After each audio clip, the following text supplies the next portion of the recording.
गुरु नानक पद पंकज बंधन पंकज बंधन सिमरो अंगद दुख कंदन गुरु अमर दास हृदय नित हृदय नित श्री गुरु रामदास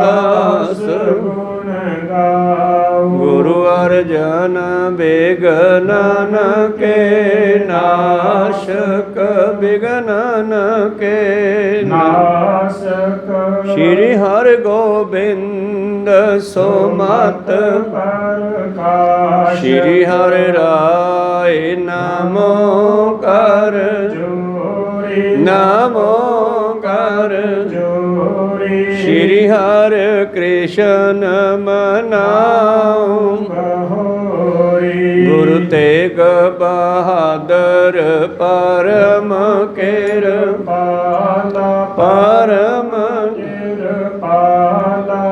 श्री गुरु गोबिंद सिंह विशाला तरो तरा पर पुन पुन सीसा पुन पुन सीसा मंदो बार बार जगदीशा एक ओंकार सतगुरु ते प्रसाद सच हो वाहिगुरु जी की फतेह है विनाशन से वाहिगुरु जी की फतेह है विघ्न विनाशन सोए दोहरा साहिब देवी सदा सचिंत सौत सुंदरी निकट बसंत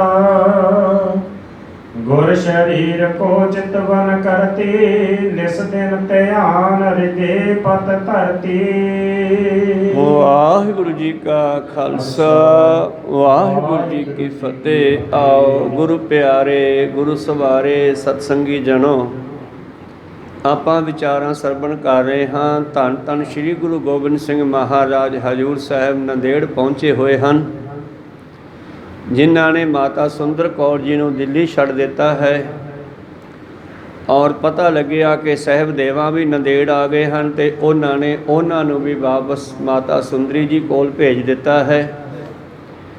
ਪਰ ਮਾਤਾ ਸਹਿਬਦੇਵ ਕੌਰ ਜੀ ਦਾ ਸਤਿਗੁਰੂ ਜੀ ਦੇ ਨਾਲ ਇਤਨਾ ਗੁਰੂ ਪਿਆਰਿਓ ਸਨੇਹ ਹੈ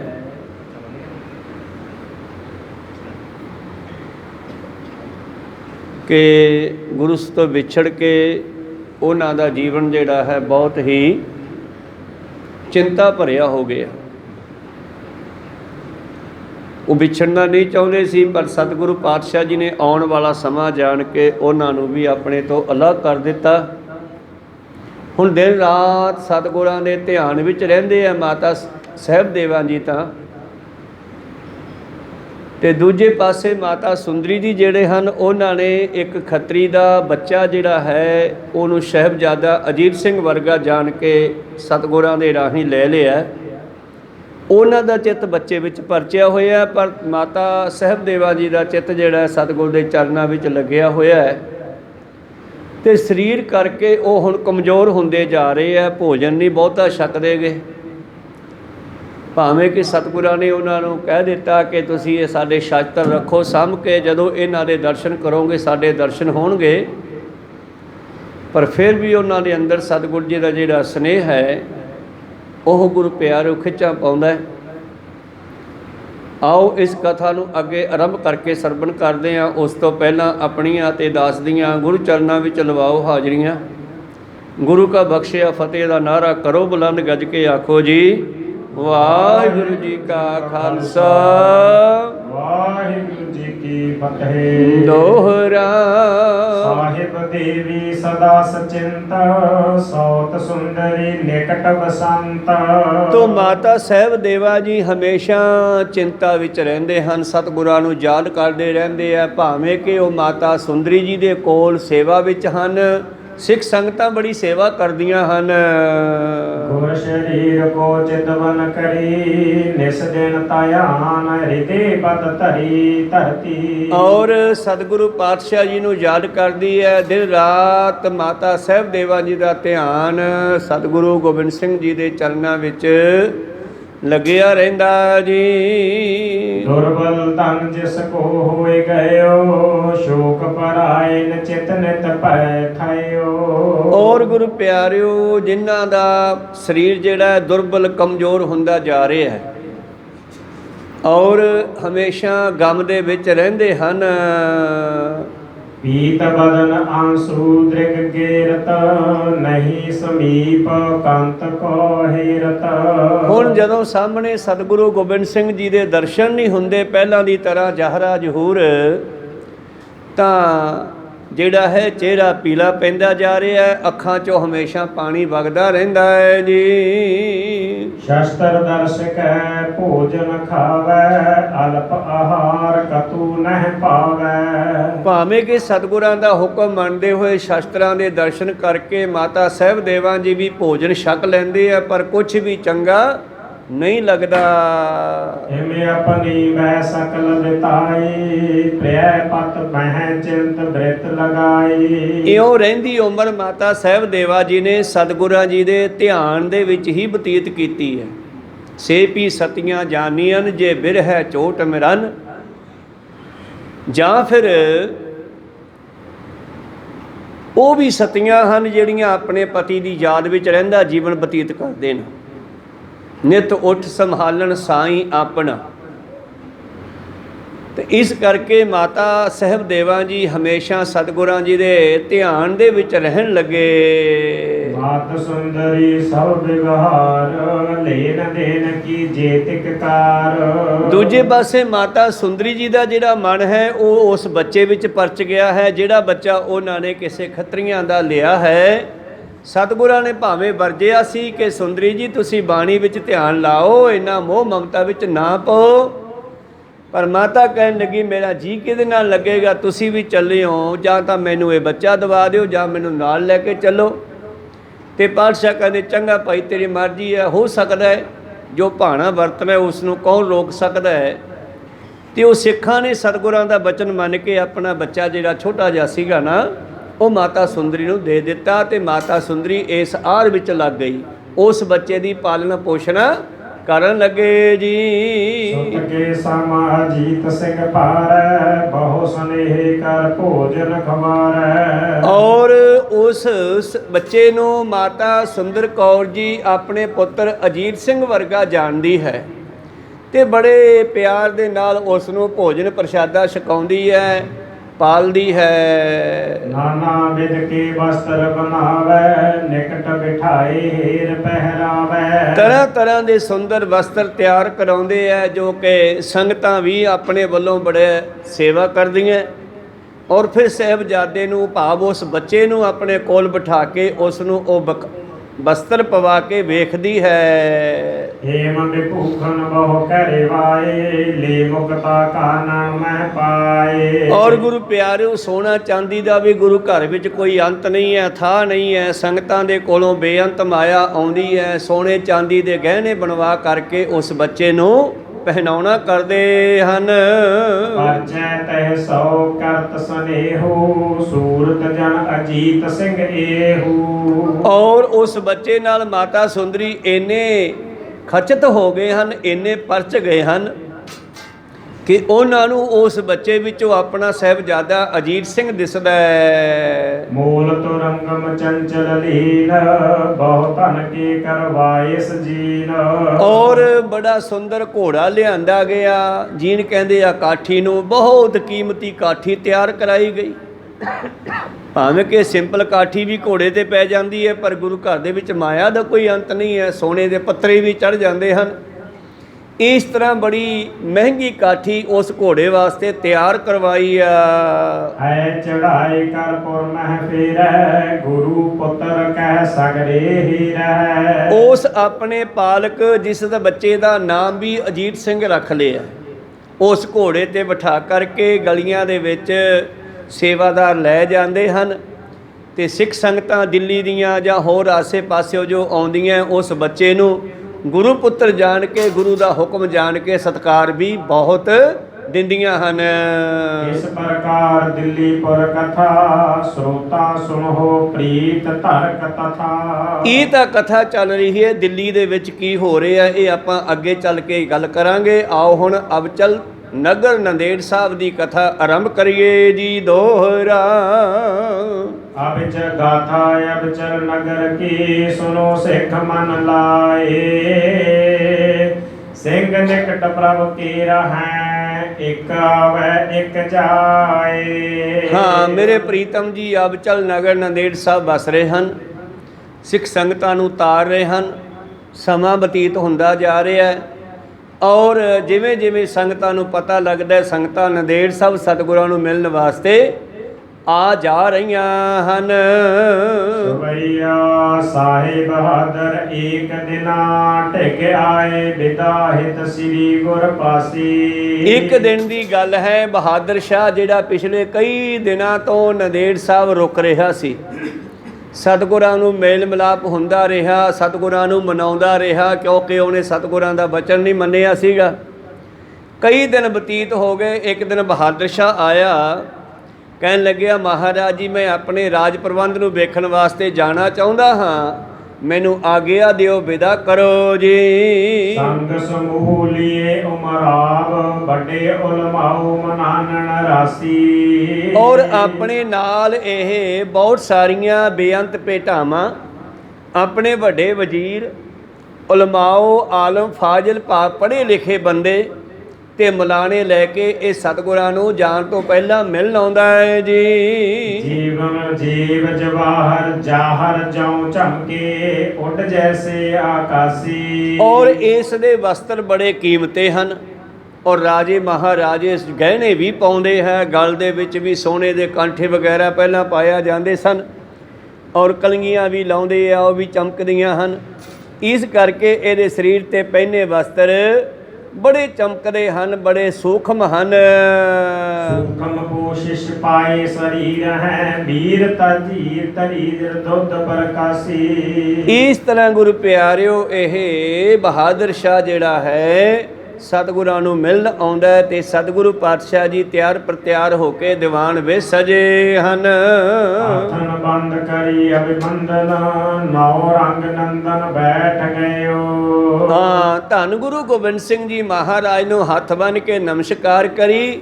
ਨੌ ਰੰਗ ਨੰਦਨ ਨੌਰੰਗੇ ਦਾ ਪੁੱਤਰ ਬਹਾਦਰ ਸ਼ਾਹ ਮੱਥਾ ਟੇਕ ਕੇ ਬਹਿ ਗਿਆ ਕੋਲ।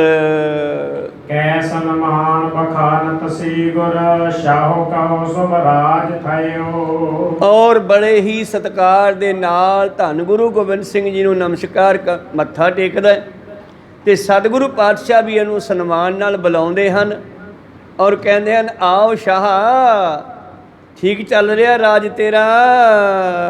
ਕੌਣ ਮਨੋਰਥ ਔਰ ਰਿਦੇ ਅਬ ਤੋਰ ਪਿਤਾ ਸਮਝੀਰ ਕਇਓ। ਸਾਧ ਮਵਾਸ ਲੈ ਸਭ ਕੇ ਨਹਿ ਦਛਨ ਆਏ ਸਮਾਨ ਭਇਓ। ਕੀ ਤੂੰ ਸਾਰੇ ਰਾਜਿਆਂ ਨੂੰ ਸਾਧ ਲਿਆ, ਭਾਵ ਆਪਣੀ ਅੰਡਰ ਕਰ ਲਿਆ, ਸਾਰੇ ਤੇਰੀ ਗੱਲ ਮੰਨਣ ਲੱਗ ਪਏ ਹਨ। ਕੌਣ ਮਨੋਰਥ ਔਰ ਰਿਦੇ ਅਬ ਤੋਰ ਪਿਤਾ ਸਮਝੀਰ ਕਇਓ। ਹੋਰ ਹੁਣ ਕੀ ਇਰਾਦਾ ਤੇਰਾ, ਤੇਰੇ ਹਿਰਦੇ ਦਾ ਕੀ ਮਨੋਰਥ ਹੈ, ਕੀ ਚਾਹੁੰਦਾ ਤੂੰ? ਤੂੰ ਵੀ ਚਾਹੁੰਦਾ ਕਿ ਮੇਰੇ ਪਿਤਾ ਦੇ ਵਾਂਗ ਸਾਰੇ ਰਾਜ ਦੇ ਲੋਕ ਮੇਰੇ ਅਧੀਨ ਹੋ ਜਾਣ। ਸ੍ਰੀ ਗੁਰ ਰਾਵਰ ਕੀ ਕਰੁਣਾ ਮੋਹਿ ਦਾਤ ਦਈ ਪਾਤਸ਼ਾਹਤ ਸਾਰੀ। ਔਰ ਕਹਿਣ ਲੱਗਿਆ ਮਹਾਰਾਜ ਇਹ ਸਾਰੀ ਦਾਤ ਜੋ ਰਾਜ ਭਾਗ ਮੈਨੂੰ ਬਖਸ਼ਿਆ ਹੈ ਇਹ ਤੁਸੀਂ ਹੀ ਦਇਆ ਕਰਕੇ ਦਿੱਤੀ ਹੈ। ਕੌਣ ਸਕੈ ਅਰ ਮਾਰ ਲੀਏ ਅਰ ਸੈਨ ਫਿਰੈ ਜਿਤ ਹੂੰ ਕਿਤ ਭਾਰੀ। ਮਹਾਰਾਜ ਮੇਰੇ ਵਿੱਚ ਕਿਹੜੀ ਤਾਕਤ ਸੀ ਕਿ ਮੈਂ ਉਸ ਦੁਸ਼ਮਣ ਨੂੰ ਭਾਵੇਂ ਆਪਣੇ ਭਰਾ ਨੂੰ ਮਾਰ ਕੇ ਤੇ ਰਾਜ ਪ੍ਰਾਪਤ ਕਰ ਲੈਂਦਾ। ਉਹਦੇ ਅੱਗੇ ਕੌਣ ਔੜ ਸਕਦਾ ਸੀ, ਜਿਹਦੀ ਅੱਗੇ ਇੰਨੀ ਫੌਜ ਸੀ। ਇਹ ਤਾਂ ਤੁਸੀਂ ਕਿਰਪਾ ਕੀਤੀ ਹੈ। ਦਛਿਨ ਦੇਸ਼ ਅਸ਼ੇਸ਼ ਲਿਓ ਬਸ ਹਉ ਦਿਨ ਕੇਤਕ ਔਰ ਅਗਾਰੀ। ਤੁਹਾਡੀ ਕਿਰਪਾ ਨਾਲ ਦੱਛਣ ਵਾਲਿਆਂ ਨੂੰ ਭਾਵ ਦੱਖਣ ਵਾਲੇ ਰਾਜਿਆਂ ਨੂੰ ਵੀ ਆਪਣੇ ਅੰਡਰ ਕਰ ਲਿਆ। ਔਰੰਗਜ਼ੇਬ ਵੀ ਉੱਥੇ ਲੜਦਾ ਰਿਹਾ ਆਖਰੀ ਸਮੇਂ। ਦੱਖਣ ਦੇ ਰਾਜੇ ਆਕੀ ਹੋਏ ਵੇ ਸੀ ਇਹ ਕਹਿਣ ਲੱਗਿਆ ਜੀ ਦੱਖਣ ਵਾਲੇ ਵੀ ਮੈਂ ਅੰਡਰ ਕਰ ਲਏ ਹਨ, ਸਾਰੇ ਬੈਰੀ ਮਾਰ ਲਏ ਹਨ, ਬਸ ਥੋੜੇ ਦਿਨ ਹੋਰ ਹੈ। ਫੇਰ ਚਲੋਂ ਦਿੱਲੀਪੁਰ ਕੋ ਤਹਿ ਬੈਠ ਸਵੈ ਸ਼ੁਧ ਲੈ ਹੋ ਸੰਭਾਰੀ। ਤੇ ਫਿਰ ਮਹਾਰਾਜ ਮੈਂ ਦਿੱਲੀ ਜਾਣਾ ਚਾਹੁੰਦਾ ਹਾਂ, ਦਿੱਲੀ ਤਖਤ ਤੇ ਬੈਠ ਕੇ ਆਪਣੇ ਰਾਜ ਭਾਗ ਦੀ ਖਬਰ ਸਾਰੀ ਦਿੱਲੀ ਬੈਠ ਕੇ ਲਵਾਂਗਾ। ਹੈਦਰਾਬਾਦ ਕੋ ਜਾਉ ਅਵੈ ਹਿਤ ਹੋਣ ਵਿਦਾ ਤੁਮ ਤੀਰ ਆਇਓ। ਤੇ ਹੁਣ ਮੇਰੀ ਇੱਛਾ ਮਾਰੇ ਹੈਦਰਾਬਾਦ ਜਾਣ ਦੀ, ਤੇ ਕਿਰਪਾ ਕਰੋ ਮੈਂ ਤੁਹਾਡੇ ਕੋਲੋਂ ਆਗਿਆ ਲੈਣ ਵਾਸਤੇ ਆਇਆ ਹੈਦਰਾਬਾਦ ਲਈ। ਕੂਚ ਕਰੋ ਬਨ ਦੇਸ ਪੰਜਾਬ ਕੋ ਕਾਰਜ ਸਾਰੋ ਸੁਧਾਰ ਲਿਓ। ਤੇ ਹੈਦਰਾਬਾਦ ਦੇ ਰਾਜਿਆਂ ਨੂੰ ਮੈਂ ਜਿੱਤ ਕਰਕੇ ਅੰਡਰ ਕਰਕੇ ਉਹਨਾਂ ਨੂੰ ਆਪਣੇ ਆਣ ਵਿੱਚ ਲਿਆ ਕਰਕੇ ਫਿਰ ਮੈਂ ਪੰਜਾਬ ਵੱਲ ਜਾਵਾਂਗਾ, ਸਾਰੇ ਕਾਰਜ ਸੁਧਾਰਦਾ ਹੋਇਆ। ਸ਼੍ਰੀ ਪ੍ਰਭ ਬੂਝ ਤਹਾਉ ਮਤ ਹਿੰਦ ਕਉ ਕਾਚੋ ਐਹ ਏਕ ਐਸੋ ਕੀਓ। ਮਹਾਰਾਜ ਮੈਂ ਪੁੱਛਦਾ ਕਿ ਹਿੰਦੂਆਂ ਦਾ ਮਤ ਕੱਚਾ ਹੈ, ਭਾਵ ਇਹ ਮੁਸਲਮਾਨ ਪਹਿਲਾਂ ਤੋਂ ਕਹਿ ਰਹੇ ਆ ਕਿ ਸਾਡਾ ਧਰਮ ਚੰਗਾ ਹੈ। ਬਾਬੇ ਨਾਨਕ ਨੂੰ ਪੁੱਛਿਆ, ਜਦੋਂ ਸੱਖਰ ਪੱਖਰ ਦੀ ਬੰਦਰਗਾਹ ਦੇ ਕਿਨਾਰੇ ਤੇ ਬੈਠੇ ਆ, ਉਥੋਂ ਸਮੁੰਦਰੀ ਬੇੜਾ ਜਾਂਦਾ ਮੱਕੇ ਨੂੰ ਜਾਣ ਵਾਸਤੇ, ਸਾਰੇ ਅਨੇਕਾਂ ਉੱਥੇ ਇਹਨਾਂ ਦੇ ਪੜ੍ਹੇ ਲਿਖੇ ਬੰਦੇ ਇਕੱਠੇ ਹੋਏ ਨੇ, ਬਹਾਵਲਦੀਨ ਪੀਰ ਵਰਗੇ, ਧੰਨ ਗੁਰੂ ਨਾਨਕ ਦੇਵ ਜੀ ਵੀ ਜਾ ਪਹੁੰਚੇ ਉੱਥੇ। ਤੇ ਸਤਿਗੁਰਾਂ ਦੇ ਪੂਜਾ ਹੱਥ ਕਿਤਾਬ ਕੱਛ, ਭਾਵ ਉਹ ਭੇਸ ਧਾਰਨ ਕੀਤਾ ਹੈ, ਐਸਾ ਸਰੂਪ ਧਾਰਨ ਕੀਤਾ ਹੈ ਕਿ ਸਮਝ ਨਹੀਂ ਆਉਂਦੀ ਇਹ ਹਿੰਦੂ ਫਕੀਰ ਹੈ ਕਿ ਮੁਸਲਮਾਨ ਫਕੀਰ ਹੈ। ਤੇ ਬਹਾਵਲਦੀਨ ਪੁੱਛਦਾ ਹੈ ਕਿ ਤੁਹਾਡੇ ਕੋਲ ਆ ਕਿਤਾਬ ਹੈ ਜਿਹੜੀ ਕੱਛ ਟੰਗੀ ਹੋਈ ਹੈ ਢੋਲੇ 'ਚ ਪਾ ਕੇ, ਇਹਦੇ ਵਿੱਚ ਕੀ ਲਿਖਿਆ, ਸਾਨੂੰ ਖੋਲ੍ਹ ਕੇ ਸੁਣਾਓ। ਪੁੱਛਣ ਫੋਲ ਕਿਤਾਬ ਨੂੰ ਹਿੰਦੂ ਵੱਡਾ ਕਿ ਮੁਸਲਮਾਨ ਹੋਈ। ਤੇ ਬਾਬਾ ਜੀ ਨੇ ਇੱਕੋ ਗੱਲ ਜਵਾਬ ਦਿੱਤਾ, ਬਾਬਾ ਆਖੇ ਹਾਜੀਆਂ ਸ਼ੁਭ ਅਮਲਾਂ ਬਾਝੋ ਦੋਨੋਂ ਰੋਈ। ਉਹੀ ਗੱਲ ਅੱਜ ਬਹਾਦਰ ਸ਼ਾਹ ਪੁੱਛਦਾ ਹੈ। ਮਹਾਰਾਜ ਹਿੰਦੂਆਂ ਦਾ ਮਤ ਕੱਚਾ ਹੈ, ਹਿੰਦੂ ਲੋਕ ਜਿਹੜੇ ਹਨ ਇਹਨਾਂ ਦਾ ਧਰਮ ਸਹੀ ਨਹੀਂ ਹੈ। ਪਾਥਰ ਕੋ ਘਰ ਮੂਰਤ ਕੋ ਕਰ ਚਿੱਤਰ ਕਿਦੋਂ ਲਿਖ ਭੀਤ ਦਿਓ। ਇਹ ਪੱਥਰਾਂ ਨੂੰ ਪੂਜੀ ਜਾਂਦੇ ਆ, ਪੱਥਰ ਦੇ ਮੰਦਿਰ ਬਣਾ ਕੇ ਵਿੱਚ ਪੱਥਰ ਦੀਆਂ ਮੂਰਤੀਆਂ ਲਾ ਲੈਂਦੇ ਆ, ਜਾਂ ਕੰਧਾਂ ਉੱਤੇ ਫੋਟੋਆਂ ਛਾਪ ਲੈਂਦੇ ਆ। ਇਹਨਾਂ ਦਾ ਧਰਮ ਮੈਨੂੰ ਠੀਕ ਨਹੀਂ ਲੱਗਦਾ। ਪੂਜਤ ਹੈ ਤੇ ਸੀਸ ਨਿਭਾਵਤ ਭੋਜਨ ਕੋ ਧਰ ਦੇਤ ਅਗਾਰੀ। ਪੱਥਰ ਦੀਆਂ ਮੂਰਤੀਆਂ ਅੱਗੇ ਭੋਜਨ ਪਾ ਕੇ ਧਰ ਦਿੰਦੇ ਆ, ਉਹਨੂੰ ਮੱਥੇ ਟੇਕੀ ਜਾਂਦੇ ਆ। ਵੈਸੇ ਕਬੀਰ ਸਾਹਿਬ ਨੇ ਸਾਇੰਟੀਫਿਕ ਢੰਗ ਨਾਲ ਇਹ ਗੱਲ ਕੱਟੀ ਹੈ। ਕਬੀਰ ਸਾਹਿਬ ਜੀ ਕਹਿੰਦੇ, ਅਗਰ ਪਾਥਰ ਪੂਜੈ ਹਰ ਮਿਲੈ ਤੋ ਮੈਂ ਪੂਜੂ ਪਹਾੜ। ਕਹਿੰਦੇ ਜੇ ਪੱਥਰ ਨੂੰ ਪੂਜਣ ਤੇ ਰੱਬ ਮਿਲਦਾ ਹੋਵੇ ਤੇ ਮੈਂ ਪਹਾੜ ਦੀ ਪੂਜਾ ਕਰ ਲਾਂ। ਇਹ ਨਾਲ ਤਾਂ ਚੱਕੀ ਨੂੰ ਮੱਥਾ ਟੇਕ ਲਿਆ ਕਰੋ। ਘਰ ਕੀ ਚਾਕੀ ਕੋਈ ਨਾ ਪੂਜੈ ਜਿਸ ਕਾ ਪੀਸਾ ਖਾਏ। ਕਹਿੰਦੇ ਚੱਕੀ ਕੰਮ ਤਾਂ ਦਿੰਦੀ ਆ, ਪਰ ਤੁਸੀਂ ਕਹਿੰਦੇ ਜੀਵਤ ਪਿੱਤਰ ਨਾ ਮਾਨਿਆ ਕਹੂ ਮੂਏ ਸਰਾਧ ਕਰਾਹੀ। ਪਿੱਤਰ ਵੀ ਬਪਰੇ ਕਹੋ ਕਿਉਂ ਪਾਵੈ ਕਹੂਆ ਕੁੱਕਰ ਖਾਹੀ। ਭਗਤਾਂ ਨੇ ਸਾਇੰਟੀਫਿਕ ਢੰਗ ਦੇ ਨਾਲ ਗੁਰੂ ਪਿਆਰੋ ਜੋ ਗੁਰਬਾਣੀ ਰਚੀ ਹੈ ਨਾ, ਜੋ ਸਤਿਗੁਰਾਂ ਨੇ ਗੁਰਬਾਣੀ ਦੇ ਵਿੱਚ ਆਪਣੇ ਕੋਲ ਰੱਖੀ ਆ, ਚੜ੍ਹਾਈ ਆ ਨਾਲ ਭਗਤਾਂ ਦੀ ਬਾਣੀ, ਇਸ ਦੇ ਵਿੱਚ ਗੁਰੂ ਪਿਆਰੋ ਬੜੀ ਸੈਂਸ ਦੇ ਤੌਰ ਤੇ ਸੈਂਸ ਵੀ ਉਂਗਲ ਨਹੀਂ ਕਰ ਸਕਦੀ ਵੀ ਗੱਲ ਸਹੀ ਨਹੀਂ ਹੈ। ਕਹੋ ਸਤਨਾਮ ਸੀ। ਤਾਂ ਕਹਿਣ ਲੱਗੇ ਆ ਮਹਾਰਾਜ ਇਹ ਲੋਕ ਪੱਥਰਾਂ ਨੂੰ ਪੂਜਦੇ ਆ, ਇਹਨਾਂ ਦਾ ਧਰਮ ਕੱਚਾ ਹੀ ਆ। ਕਾਰਜ ਕੌਣ ਭਇਓ ਤਿਸ ਤੇਜੋ ਆਪ ਰਚੀ ਬਹੁ ਭਾਂਤ ਸੁਧਾਰੀ। ਮਹਾਰਾਜ ਜੀ ਦੱਸੋ ਉਸ ਮੂਰਤੀ ਨੇ ਇਹਨਾਂ ਦਾ ਕੀ ਕੰਮ ਸਾਰਨਾ। ਆਪਦੇ ਹੱਥਾਂ ਨਾਲ ਪਹਿਲਾਂ ਮੂਰਤੀ ਘੜ ਲੈਂਦੇ ਆ।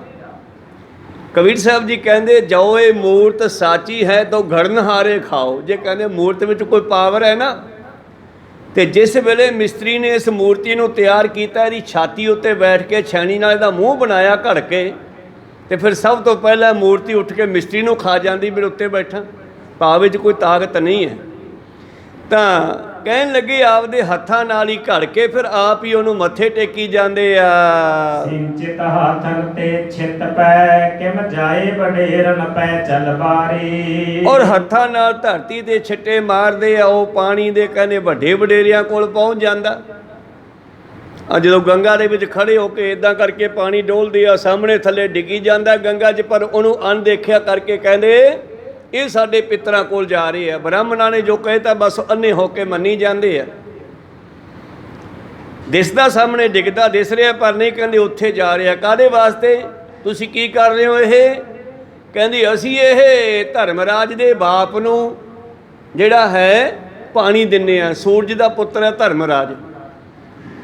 ਜਮਨਾ ਨੂੰ ਵੀ ਸੂਰਜ ਦੀ ਪੁੱਤਰੀ ਕਿਹਾ।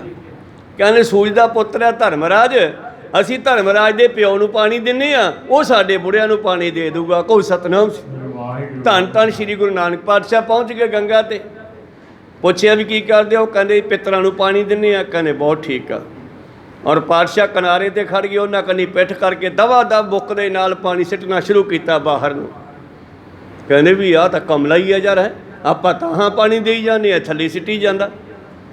ਉਹ ਕਹਿੰਦੇ ਬਾਬਾ ਤੂੰ ਕੀ ਕਰਦਾ?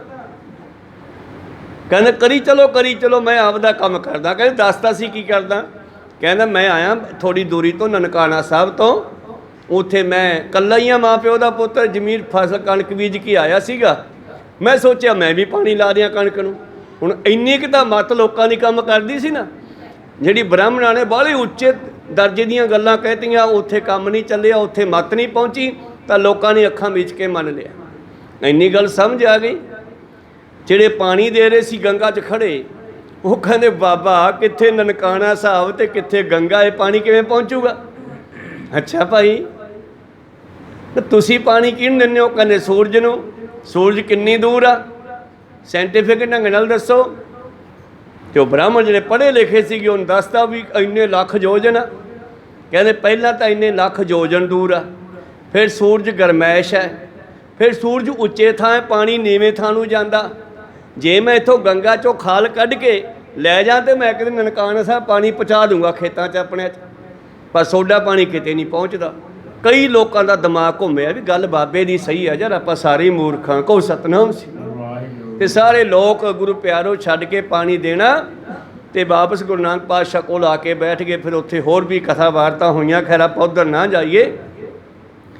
ਤਾਂ ਇਹ ਕਹਿਣ ਲੱਗੇ ਆ ਮਹਾਰਾਜ ਇਹ ਪਾਣੀ ਦੇ ਛਿੱਟੇ ਮਾਰ ਕੇ ਕਹਿੰਦੇ ਪਿੱਤਰਾਂ ਕੋਲ ਚਲਿਆ ਜਾਂਦਾ, ਇਹ ਕਿਵੇਂ ਹੋ ਸਕਦਾ ਹੈ? ਸਾਧ ਕਰੈ ਪਿਤਰਾਨ ਕੇ ਹੇਤ ਅਚਾਵਤ ਹੈ, ਨਿਰਦਿਜ ਪੁੰਜ ਆਹਾਰੀ। ਔਰ ਸਰਾਧ ਕਰਦੇ ਆ, ਬ੍ਰਾਹਮਣਾਂ ਨੂੰ ਖਵਾ ਕੇ ਕਹਿੰਦੇ ਆ ਪਿੱਤਰਾਂ ਦੇ ਕੋਲ ਜਾਂਦਾ ਹੈ। ਉਹ ਜਿਵੇਂ ਆਪਾਂ ਕਦੇ ਕਦੇ ਗੱਲ ਸਾਂਝੀ ਕਰਿਆ ਕਰਦੇ ਆ।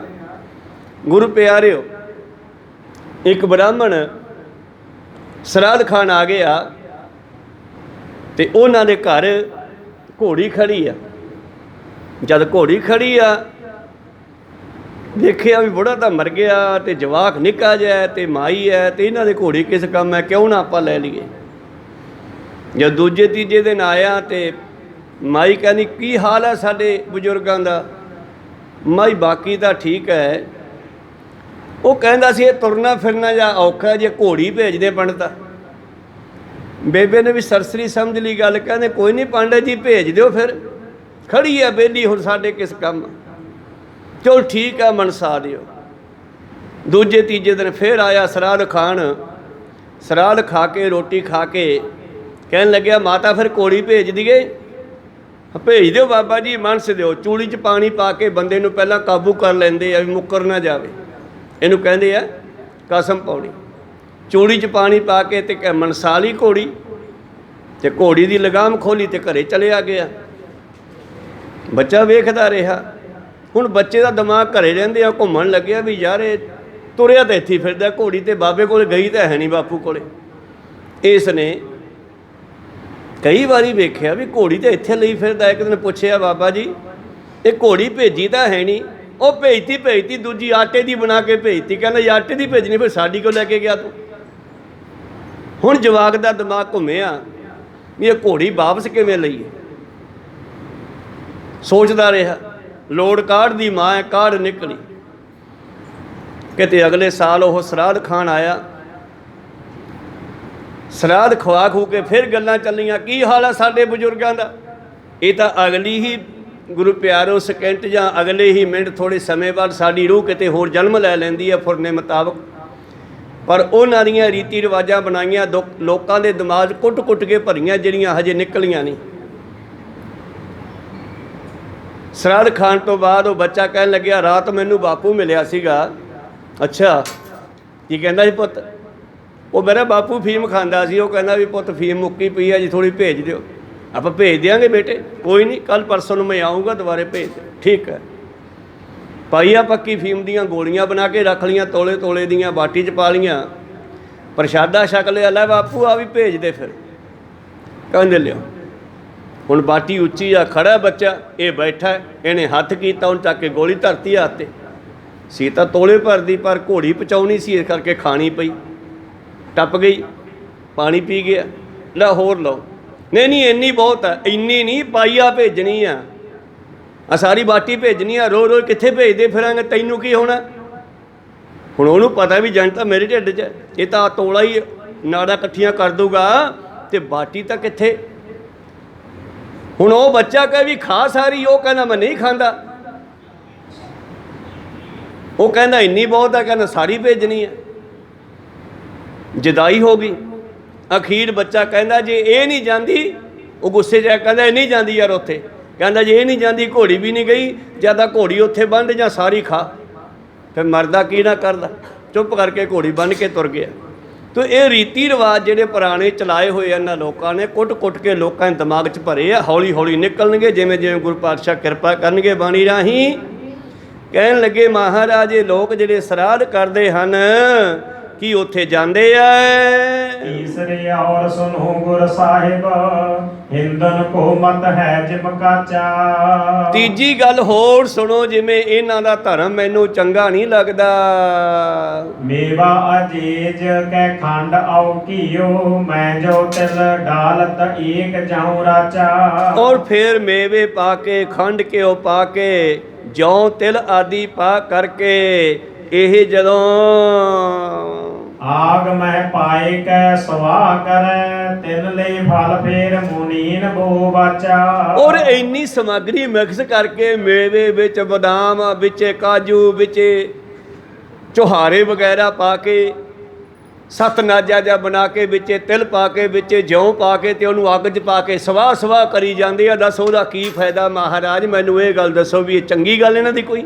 ਇੰਨਾ ਖਾਣ ਪੀਣ ਦਾ ਸਮਾਨ ਏ, ਅੱਗ ਵਿੱਚ ਮਾਰ ਕੇ ਕਹਿ ਦਿੰਦੇ ਆ ਸਵਾਹ ਆ, ਉਹਨੂੰ ਸਵਾਹ ਕਰੀ ਜਾਂਦੇ ਆ। ਫਿਰ ਕਹਿੰਦੇ ਆ ਜੀ ਇਹਦਾ ਸਾਨੂੰ ਫਲ ਮਿਲੂਗਾ। ਦੱਸੋ ਇਹਦਾ ਕੀ ਫਲ ਮਿਲੂਗਾ? ਕੌਤਕ ਹੋਵਤ ਹੈ ਹਮਰੇ ਔਰ ਪੂਰ ਹੀ ਕੋ ਏ ਮਾਨਤ ਸਾਚਾ। ਔਰ ਮੈਂ ਬੜਾ ਹੈਰਾਨ ਹੁੰਨਾ, ਬਹਾਦਰ ਸ਼ਾਹ ਕਹਿੰਦਾ, ਕੌਤਕ ਦਾ ਮਤਲਬ ਹੈਰਾਨੀ। ਮੈਂ ਬੜਾ ਹੈਰਾਨ ਹੁੰਨਾ ਆਪਣੇ ਮਨ ਵਿੱਚ, ਬਈ ਇਹ ਸਭ ਝੂਠਾ ਕੌਤਕ ਰਚਿਆ ਇਹਨਾਂ ਬ੍ਰਾਹਮਣਾਂ ਨੇ। ਸ੍ਰੀ ਗੁਰ ਉੱਤਰ ਦੇਤ ਭਾਈ, ਮਤ ਹਿੰਦਨ ਕੇ ਸਭ ਕਰਮ ਕਮਾਵੈ। ਧੰਨ ਗੁਰੂ ਗੋਬਿੰਦ ਸਿੰਘ ਮਹਾਰਾਜ ਕਹਿੰਦੇ, ਬਹਾਦਰ ਸ਼ਾਹ ਇਹ ਸਭ ਕਰਮਾਂ ਦੇ ਫਲ ਹਨ। ਖੇਤ ਕੀ ਸੇਵ ਕਿਰਸਾਨ ਕਰੈ, ਬਹੁ ਅੰਨ ਪਕੈ ਸੁਖ ਸੋ ਘਰ ਖਾਵੈ। ਜਿਹੜਾ ਖੇਤ ਦੇ ਵਿੱਚ ਕਿਸਾਨ ਜ਼ਿਮੀਂਦਾਰ ਫਸਲ ਬੀਜਦਾ ਹੈ, ਫਿਰ ਉਸ ਦੀ ਸੇਵਾ ਕਰਦਾ ਹੈ, ਉਹ ਅੰਨ ਪੱਕਦਾ ਹੈ, ਫਸਲ ਨਿਕਲਦੀ ਹੈ, ਘਰੇ ਬਹਿ ਕੇ ਖਾਂਦੇ ਹਨ। ਤੇਨ ਕੀ ਸੇਵ ਕਰੈ ਹਿਤ ਸੋ ਦਿਨ, ਕੀਤਕ ਕੇ ਪੈਸਾ ਵਸਾਦਲ ਪਾਵੈ। ਜੇ ਗਊ ਦੀ ਸੇਵਾ ਕਰਦੇ ਆ ਅਸੀਂ, ਉਹਨੂੰ ਘਾਹ ਪਾਣੀ ਪਾਉਣੇ ਆ, ਤੇ ਉਹਦੇ ਕੋਲੋਂ ਸਵਾਦ ਦੁੱਧ ਮਿਲਦਾ ਹੈ। ਭੂਪਤ ਸੇਵਤ ਲੈ ਧਨ ਕੋ ਬਹੁ, ਸੇਵਨ ਤੇ ਸਭ ਹੂੰ ਬਨਿਆਵੈ। ਜੇ ਰਾਜੇ ਦੀ ਸੇਵਾ ਕਰੀਏ, ਕੋਈ ਜਨਤਾ ਰਾਜੇ ਨਾਲ ਬਣਾ ਕੇ ਰੱਖੇ, ਤੇ ਰਾਜੇ ਦੀ ਸੇਵਾ ਕਰਕੇ ਰਾਜੇ ਕੋਲੋਂ ਵੀ ਮਿਲਦਾ ਹੈ। ਇਸ਼ਟ ਅਰੂਪ ਕੇ ਮੂਰਤ ਮਹਿ, ਔਰ ਧਿਆਨ ਧਰੈ ਮਨ ਪ੍ਰੇਮ ਲਗਾਵੈ। ਔਰ ਜੇ ਕੋਈ ਆਪਣੇ ਗੁਰੂ ਨੂੰ ਯਾਦ ਕਰੇ, ਉਹਦਾ ਧਿਆਨ ਧਰ ਲਵੇ। ਪਾਵਤ ਹੈ ਧਰ ਕਾਮਨ ਕੋ, ਚਿਤ ਕੋ ਨਿਸ਼ਚਾ ਨਹਿ ਕਹਿਓ ਸਲਭਾਵੈ। ਔਰ ਪਾਵਤ ਹੈ ਧਰ ਕਾਮਨ ਕੋ, ਉਹਦੀ ਕਾਮਨਾ ਪੂਰੀ ਹੋ ਜਾਂਦੀ ਹੈ। ਆਸ਼ਤ ਨਾਸ਼ਤ ਦੋਏ ਰਚੇ ਨਰ, ਸ੍ਰੀ ਪਰਮੇਸ਼ਰ ਕੋ ਚਿਤ ਭਾਵੈ। ਇਹ ਦੁਨੀਆ ਦੋ ਤਰ੍ਹਾਂ ਦੀ ਬਣਾਈ ਆ, ਇੱਥੇ ਆਸਤਕ ਵੀ ਹੈ, ਇੱਥੇ ਨਾਸਤਕ ਵੀ ਹੈ। ਦੋਨੇ ਤਰ੍ਹਾਂ ਦੇ ਲੋਕ ਵਸਦੇ ਹਨ। ਇਹ ਪਰਮੇਸ਼ਰ ਦੀ ਮਰਜ਼ੀ ਹੈ। ਆਸਤ ਤੇ ਗਨ ਹਿੰਦ ਭਏ, ਤੁਰ ਕੇਸ਼ ਭੇ ਨਾਸਤ ਤੇ ਬਨ ਆਵੈ। ਉਹ ਹਿੰਦੂ ਜਿਹੜੇ ਉਹ ਆਪਣੀ ਆਸਤਕ ਉਹਦੇ ਵਿੱਚ ਹੀ ਆਸਥਾ ਸਮਝਦੇ ਹੈ। ਤੇ ਠੀਕ ਹੈ, ਤੁਸੀਂ ਇਸ ਦੇ ਵਿਸ਼ੇ ਤੇ ਨਾਸਤਕ ਹੋ, ਤੁਹਾਨੂੰ ਇਹ ਗੱਲ ਚੰਗੀ ਨਹੀਂ ਲੱਗਦੀ। ਮੂਲ ਤਵੋ ਤਰੋਵਰ ਕੇ ਜਲ ਸਿੰਚਤ ਉਪਰ ਤੇ ਲੁਣੀਏ ਫਲ ਤਾਸਾ।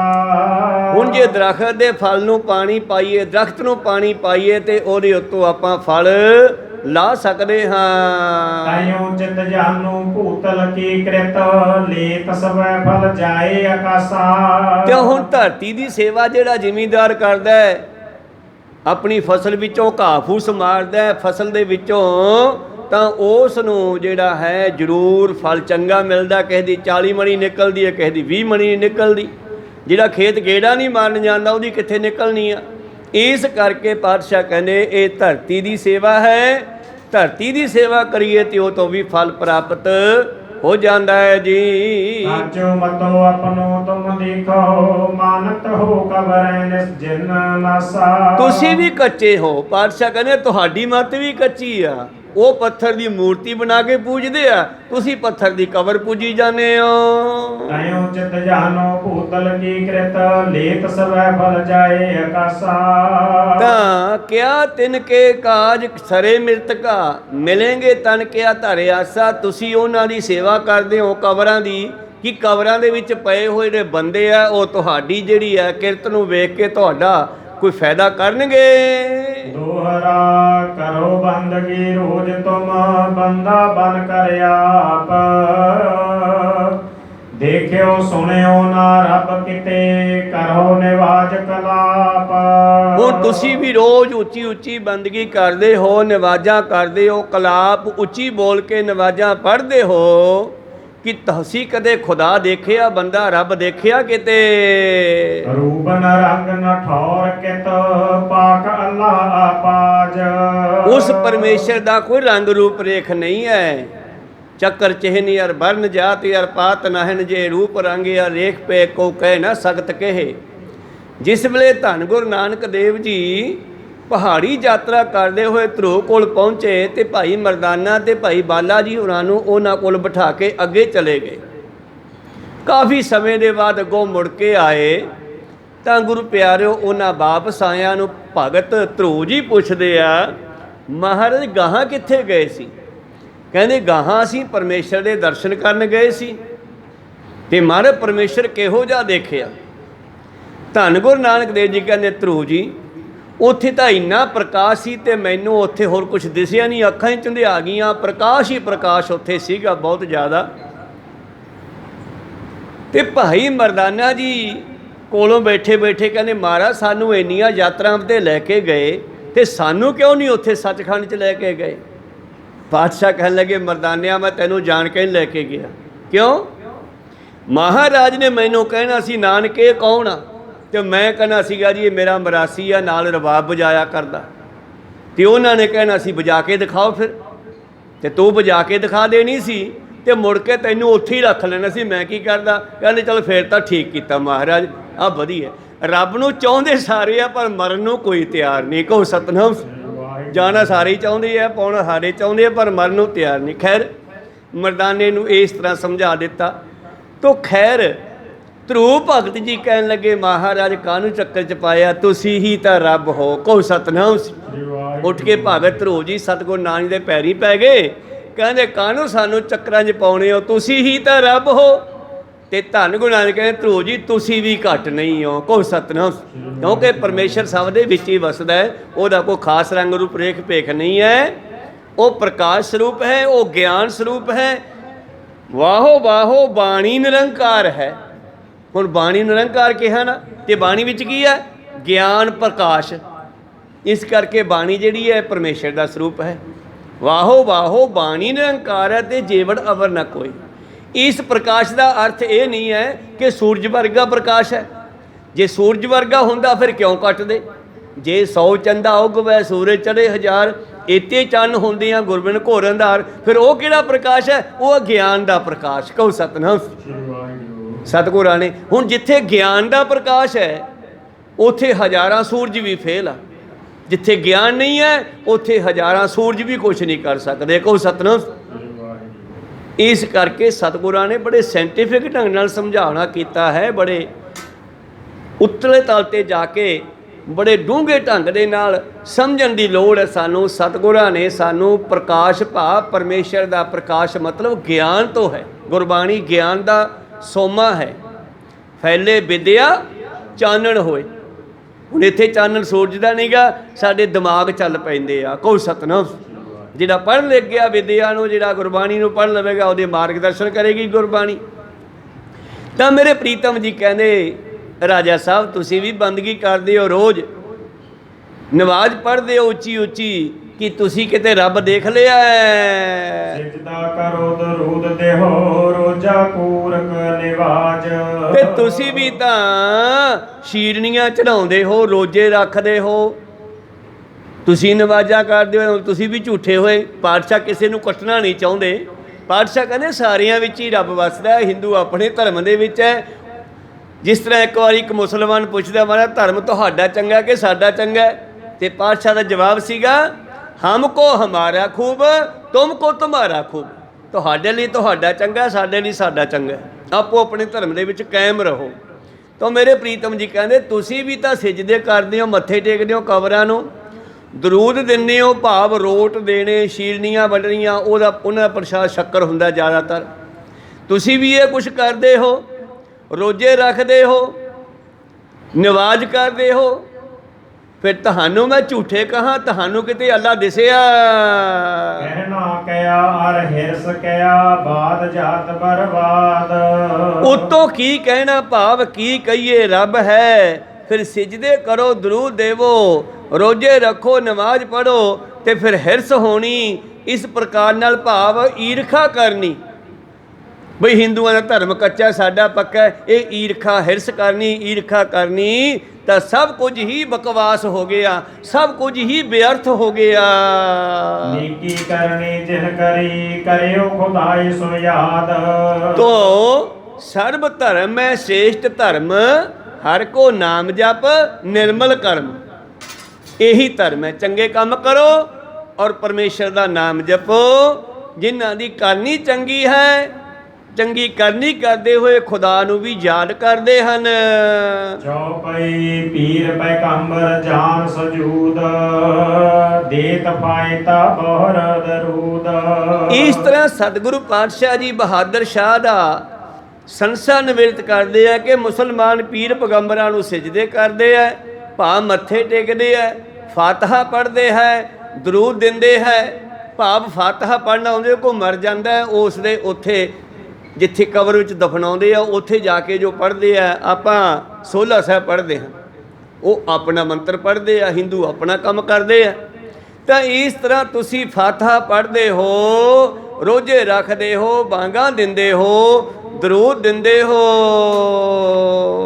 ਰੋਜਾ ਬਾਂਗ ਨਿਵਾਜ ਸੁਜਾਨ, ਮੁਸਲਮਾਨ ਇਨ ਕਰੈ ਪ੍ਰਣਾਮ। ਤਾਂ ਮੁਸਲਮਾਨਾਂ ਨੂੰ ਇਹ ਗੱਲ ਚੰਗੀ ਲੱਗਦੀ ਹੈ। ਰਾਇਆ ਸੰਧਿਆ ਕਰਨੀ ਧਰ ਪ੍ਰੀਤ, ਦੇਵਲ ਪਾਹਿਨ ਪੂਜਨ ਰੀਤ। ਉਹਨਾਂ ਦਾ 3 ਸਮੇਂ ਦੀ ਸੰਧਿਆ ਹੈ, ਸਵੇਰੇ, ਦੁਪਹਿਰੇ ਤੇ ਸ਼ਾਮ ਨੂੰ। ਮੰਦਿਰ ਵਿੱਚ ਜਾ ਕੇ ਪੱਥਰਾਂ ਦੇ ਮੂਰਤੀਆਂ ਬਣਾ ਕੇ ਮੱਥੇ ਟੇਕਣੇ, ਇਹ ਉਹਨਾਂ ਦਾ ਰੀਤੀ ਰਿਵਾਜ ਹੈ। ਚਿਤ ਯਾਦਿਕ ਹਿੰਦਨ ਪਰਵਾਨਾ, ਹਮ ਦੋਨੋਂ ਕੋ ਜਾਨ ਸਮਾਨਾ। ਤੇ ਇਸ ਤਰ੍ਹਾਂ ਇਹ ਹਿੰਦੂਆਂ ਦਾ ਮਤ ਹੈ। ਮੈਂ ਤਾਂ ਦੋਨਾਂ ਨੂੰ ਬਰਾਬਰ ਸਮਝਦਾ ਹਾਂ। ਤੁਸੀਂ ਕਬਰਾਂ ਪੂਜਦੇ ਹੋ, ਉਹ ਮੂਰਤੀਆਂ ਪੂਜਦੇ ਐ। ਤਿਆਗਨ ਕਰੇ ਭਾਉ ਲਖ ਬੀਜਾ, ਉਤਪਤ ਕਰਿਓ ਖਾਲਸਾ ਤੀਜਾ। ਮੈਂ ਦੋਨੇ ਛੱਡ ਦਿੱਤੇ ਹਨ। ਤਿਆਗਨ ਕਰੇ ਭਾਉ ਲਖ ਬੀਜਾ, ਇਹਨਾਂ ਦੀ ਗਲਤ ਚੱਲ ਰਹੀ ਹੈ। ਮੈਂ ਦੋਨੇ ਤਿਆਗ ਕੇ ਤੀਜਾ ਪੰਥ ਪੈਦਾ ਇਸੇ ਕਰਕੇ ਖਾਲਸਾ ਪੰਥ ਦੀ ਸਾਜਨਾ ਕੀਤੀ ਹੈ। ਝੂਠੇ ਲਖ ਦੋਨੋਂ ਹਮ ਛੋਰੇ, ਪੰਥ ਅਕਾਲ ਪੁਰਖ ਕੇ ਲੋਰੇ। ਇਸ ਕਰਕੇ ਦੋਨਾਂ ਨੂੰ ਮੈਂ ਝੂਠੇ ਜਾਣ ਕੇ ਛੱਡ ਦਿੱਤਾ ਹੈ ਤੇ ਖਾਲਸਾ ਪੰਥ ਦੀ ਸਾਜਨਾ ਕਰ ਦਿੱਤੀ ਹੈ। ਬਾਦ ਪੱਖ ਕੋ ਸਕਲ ਬਿਨਾਸਾ, ਧਰੀ ਅਕਾਲ ਪੁਰਖ ਕੀ ਆਸਾ। ਅਸੀਂ ਇਹ ਪੱਖਪਾਤ ਚੋਂ ਬਾਹਰ ਹਾਂ। ਅਸੀਂ ਨਹੀਂ ਗੱਲ ਕਰਦੇ। ਹੁਣ ਜੇ ਤੂੰ ਕਹੇ ਹਿੰਦੂ ਮਾੜੇ ਆ ਤਾਂ ਮੈਂ ਤੇਰੇ ਪਿੱਛੇ ਲੱਗ ਕੇ ਉਹਨਾਂ ਨੂੰ ਮਾੜੇ ਨਹੀਂ ਕਹਿੰਦਾ, ਤੈਨੂੰ ਚੰਗਾ ਨਹੀਂ ਕਹਿੰਦਾ।